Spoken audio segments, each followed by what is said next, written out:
Et bonjour à tous et toutes, vous êtes sur Culture Plan, une chaîne indépendante. Comme vous le savez sûrement, vous pouvez soutenir la chaîne chaque mois via la page Tipeee. Je remercie infiniment les 2 donateurs du mois de septembre. Je recevrai vos dons, comme l'indique Tipeee, le dernier jour du mois suivant, donc le 31 octobre. Vos 2 dons de 20 €, Tipeee va prendre 9%. Je recevrai cette somme et je déclarerai cette somme à l'URSSAF pour les cotisations sociales en payant plus de 20%. Vous êtes sur Culture Plan, une chaîne neuro-atypique, on pourrait le dire dans un certain sens, et aujourd'hui, je vous propose une vidéo spéciale, j'ai envie de dire, un petit peu ce qu'on pourrait appeler le cabinet de culture.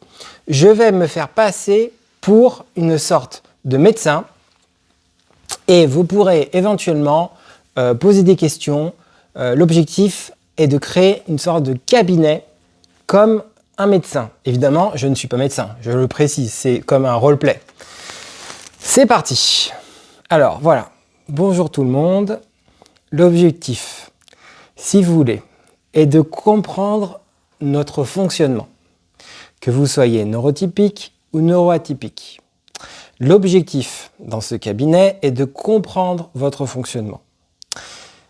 À partir du moment donné, vous avez une compréhension de votre fonctionnement.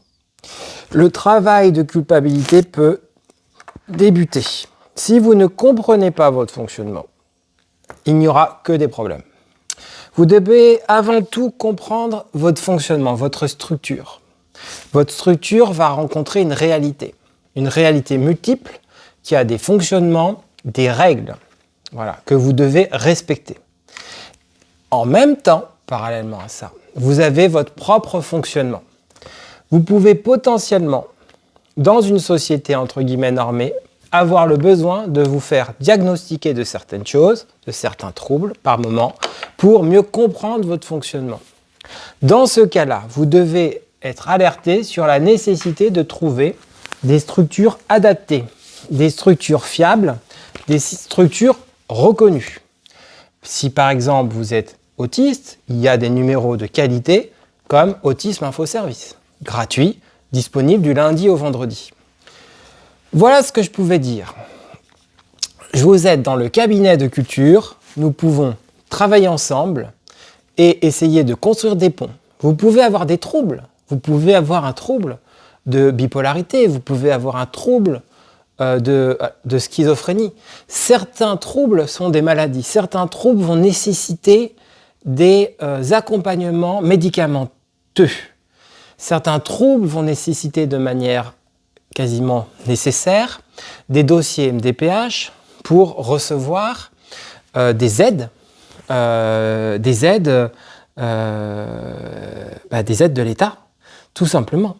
Et là, je vous le dis sincèrement, c'est-à-dire que si vous avez un trouble de bipolarité, vous pouvez connaître de l'errance médicale, il faudra être suivi, il faudra être diagnostiqué, et il y a de grandes chances que vous ayez des soucis de santé, des soucis médicaux, des soucis, etc. Et vous allez très vraisemblablement, pour protéger votre santé et celle de vos proches, être accompagné sur le plan psychologique, sur le plan médicamenteux, en ayant une très grande vigilance des dosages, etc. Donc, si vous voulez, un cabinet, c'est quand même une structure qui va s'attacher à considérer chaque segment. Vous pouvez avoir des traumas, et des traumas inconscients qui vont vous amener à un travail thérapeutique, psychanalytique, révélant des traumas. Et ces traumas non révélés peuvent vous amener à des dépressions graves, si vous n'avez pas conscience des traumas. Donc, vous êtes dans le cabinet de culture. L'objectif est de s'attacher à chaque élément. Je vous laisse. Salut!